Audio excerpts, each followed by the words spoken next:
Good morning children, कैसे हैं आप। हम शैक्षिक नवाचारी संवाद यानी कि EIC आपके लिए जूनियर मैथ्स में लेकर आए हैं कुछ नया। तो बच्चों, आज 10 अगस्त 2021 दिन मंगलवार है।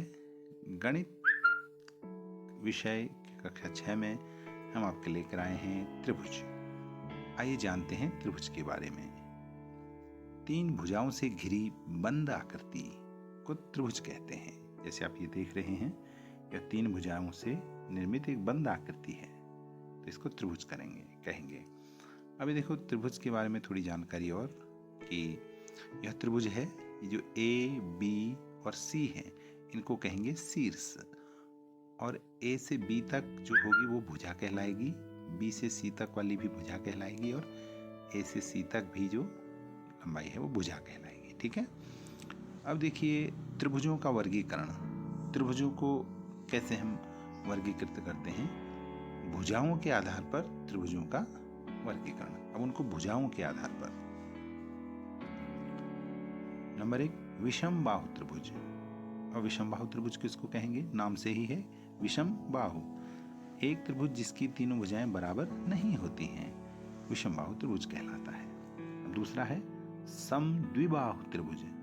समद्विबाहु मतलब जिसकी 2 भुजाएं बराबर होती है, एक त्रिभुज जिसकी 2 भुजाएं बराबर माप की होती हैं, समद्विबाहु त्रिभुज कहलाता है। अब अगला है समबाहु त्रिभुज। समबाहु में बराबर भुजाएं, एक त्रिभुज जिसकी तीनों भुजाएं बराबर माप की होती हैं, समबाहु त्रिभुज कहलाता है। अब आप यहाँ पर देखिए, अन्य प्रकार से भी कोणों को वर्गीकृत किया गया है। ठीक है। तो ऐसा त्रिभुज जिसकी तीनों भुजाएं समान हों क्या कहलाएगा? ये अभ्यासकारी है इसके लिए। और अब हम जाते हैं कोणों के आधार पर वर्गीकरण। ठीक है ना। न्यून कोण त्रिभुज, ऐसा त्रिभुज जिसके कोण की माप 1 अंश से अधिक और 90 अंश से कम होती है, वह न्यून कोण त्रिभुज कहलाता है। समकोण त्रिभुज, समकोण त्रिभुज के एक कोण की माप 90 अंश होती है।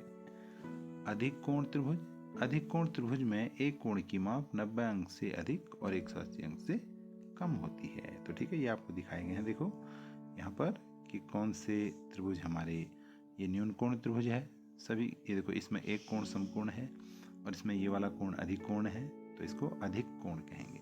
और ये समबाहु त्रिभुज है, तीनों भुजाएं बराबर हैं। समद्विबाहु त्रिभुज है, इसकी ये दोनों भुजाएं बराबर है, पहली और दूसरी, नीचे की अलग है। विषम बाहु त्रिभुज, इसकी कोई भी भुजा आपस में बराबर नहीं है, अर्थात असमान है, इसलिए इसको विषम बाहु त्रिभुज कहेंगे। तो यहाँ पर आपके लिए प्रश्न दिए गए हैं, तो इनको आप अभ्यासकारी में हल करिए। ओके बच्चों, वेरी गुड। कक्षा 7 के गणित विषय में आज हम बात करेंगे 10 अगस्त 2021 दिन मंगलवार को अभाज्य गुणनखंडों की। अभाज्य गुणनखंड, आइए जानते हैं अभाज्य गुणनखंड किसे कहते हैं। किसी संख्या को उसके गुणनखंडों के रूप में व्यक्त किया जाए तो उसके सभी अंतिम गुणनखंड अभाज्य गुणनखंड कहलाते हैं। जैसे 24 के गुणनखंड देखते हैं। देखिए, तो पहला देखो, हम 24 के गुणनखंड ऐसे भी कर सकते हैं, 2 गुणा 12 है। लेकिन यहाँ पर क्या है, देखिए 12 को हम फिर गुणनखंड में बदल सकते हैं, 2 गुणा 6। फिर 6 के और गुणनखंड कर सकते हैं, 2 गुणा 3। तो 24 के अभाज्य गुणनखंड क्या हो जाएंगे? गुणनखंड तो 2 गुणा 12 भी हुए, 6 भी हुआ, लेकिन अभाज्य गुणनखंड क्या हुए? 2 और 3। ठीक है ना।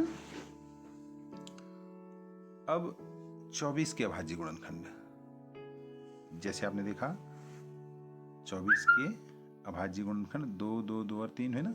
तो ऐसे ही 24 को हम 4 गुणा 6 भी तो लिख सकते हैं। ठीक है। फिर 2 गुणा 2 गुणा 6, फिर ऐसे आ गया देखो, फिर 2 गुणा 2 गुणा 2 गुणा 3। वैसे ही 24 के 3 गुणा 8 भी तो लिख सकते हैं, है ना। फिर 3 गुणा 2 गुणा 2, फिर वही आ गया देखो, 2, 2, 2, 3। तो इस प्रकार से हम देखते हैं कि सभी प्रकार के गुणनखंड करने पर हमें अंत में 2 गुणा 2 गुणा 2 गुणा 3 गुणनखंड मिलते हैं। यही अभाज्य गुणनखंड या प्राइम फैक्टर कहलाते हैं। ठीक है ना बच्चों। अब बात करते हैं महत्तम समापवर्तक की। आइए देखो बच्चों, आप जान चुके हैं कि किसी संख्या का गुणनखंड उसका पूरा विभाजक होता है। जैसे 18 के गुणनखंड 1, 2, 3, 6, 9 और 18। एक संख्या अपने प्रत्येक गुणनखंड का गुणज होती है, जैसे 3, 6, 9, 12, 15 संख्याएं 3 की गुणज है। महत्तम समापवर्तक में से 2 या 2 से अधिक संख्याओं के सार गुणनखंड में सबसे बड़ा सार गुणनखंड इन संख्याओं का महत्तम समापवर्तक HCF जिसको कहते हैं, हाईएस्ट कॉमन फैक्टर, महत्तम समापवर्तक कहलाता है। एक उदाहरण से समझते हैं। 4, 12 और 16 का मौसम निकालना। तो देखो 4 बराबर कितना हो जाएगा, बोलो 4 बराबर हो जाएगा हमारा 1, 4 के जो गुणनखंड हो जाएंगे 1, 2, 4 ना, 12 के 1, 2, 3, 4 और 6 और 12 और इनके ऊपर तक निकाले। देखो 16 के कितने हो गए, 1, 2, 4, 8 और 16। यहाँ हम देखते हैं कि 4, 12, 16 के सार गुणनखंड 1, 2, 4 है, क्योंकि 4 सबसे बड़ा है अथवा मौसम क्या होगा, 4 होगा। ठीक है ना। अब बात करते हैं लघुत्तम समापवर्ती की। यहाँ देखिए भाषा में अंतर है, महत्तम समापवर्तक और यहाँ है लघुत्तम समापवर्त्य।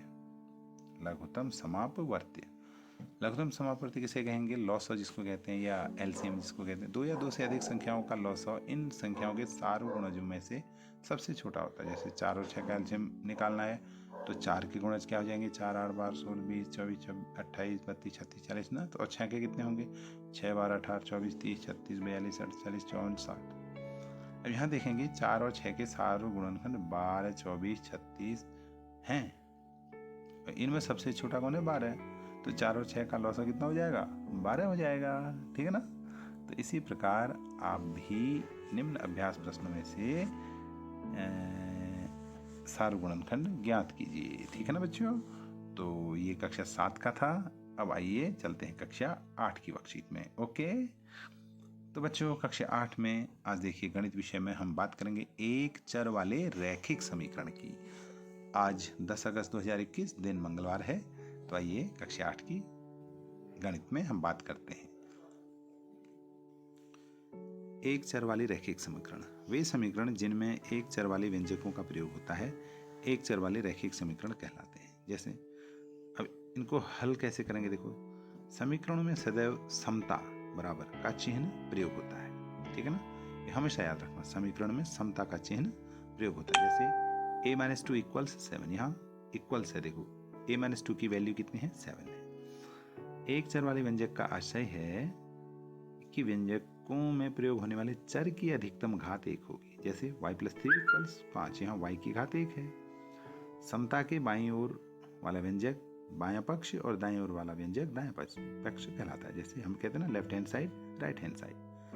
उदाहरण के लिए y+3 इक्वल्स 5, दायां पक्ष में 5 जबकि बाएं पक्ष में y+3 है। एक समीकरण में बाएं पक्ष में व्यंजक का मान दाएं पक्ष में व्यंजक के मान के बराबर होता है। ठीक है ना। जैसे z+2 बराबर 6 है तो z+2 का मान कितना हो जाएगा, 6। तो इससे हम निकाल सकते हैं z की वैल्यू। z+2 बराबर यहाँ 6 हो गया, तो दोनों पक्ष में से 2 घटाने पर कितना हो जाएगा, z+2 इक्वल 6-2। तो उसे 2 कट जाएगा तो z बराबर कितना बच जाएगा, 6-2 बराबर 4 है। ठीक है ना, तो 4 बच जाएगा। तो अभ्यास कार्य आपके लिए है कि निम्न समीकरणों को आप इनको हल करिए, देखिए। ठीक है ना, ये आपके लिए समीकरण है, इन समीकरणों को आपको हल करना है। y+3 बराबर 10, तो इसमें से क्या करेंगे, दोनों ओर से 3 कम कर देंगे, तो y+3 - 3 इक्वल्स 10-3। तो 3 और 3 कट गया, तो y बराबर हो गया 10 - 3 इक्वल 7। तो ऐसे ही नीचे वालों को करना। ठीक है। तो अब बात करते हैं हम रैखिक समीकरण के अनुप्रयोग की। देखिए इसकी उपयोगिता संख्याओं, आयु परिमापों और मुद्रा के रूप में प्रयोग होने वालों पर आधारित समस्याओं का उपयोग कर हल की जा सकती हैं। ठीक है। इसकी उपयोगिता ये है, दोनों संख्याओं का योग 48 है। इनमें एक संख्या दूसरी संख्या से 10 अधिक है। वे संख्या कौन सी है बताओ। माना छोटी संख्या x है, हम मान लेंगे, अब उत्तर हम हल कर रहे हैं। तथा बड़ी संख्या x+10 है, ये कह रहा ना, दूसरी संख्या से 10 अधिक है। एक संख्या दूसरी संख्या से 10 अधिक है, तो एक x है तो दूसरी x+10 होगी।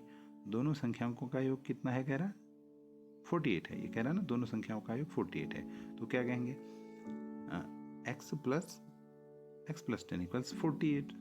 तो ये हो जाएगा जोड़ के x प्लस एक्स 2x हो जाएगा, 10 का 10, तो 2x प्लस 10 बराबर 48, तो 2x बराबर 48।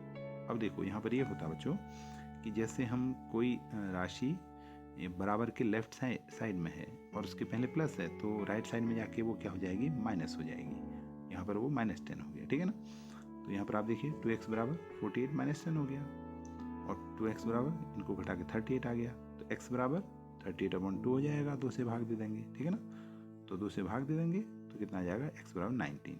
तो छोटी संख्या 19 है तथा बड़ी संख्या x + 10 अर्थात 19 + 10 बराबर 29, ठीक है ना। ओके, इस प्रकार अब क्या कहेंगे आप कि हम जो है दो पूर्ण संख्याओं का अंतर इतना है, इनमें 2:5 का अनुपात है, तो वे संख्या ज्ञात करो। अर्थात आपके लिए अभ्यास कार्य है, इनको आप हल करेंगे, ठीक है ना बच्चों। तो आज के लिए इतना ही। Thank you so much, bye bye.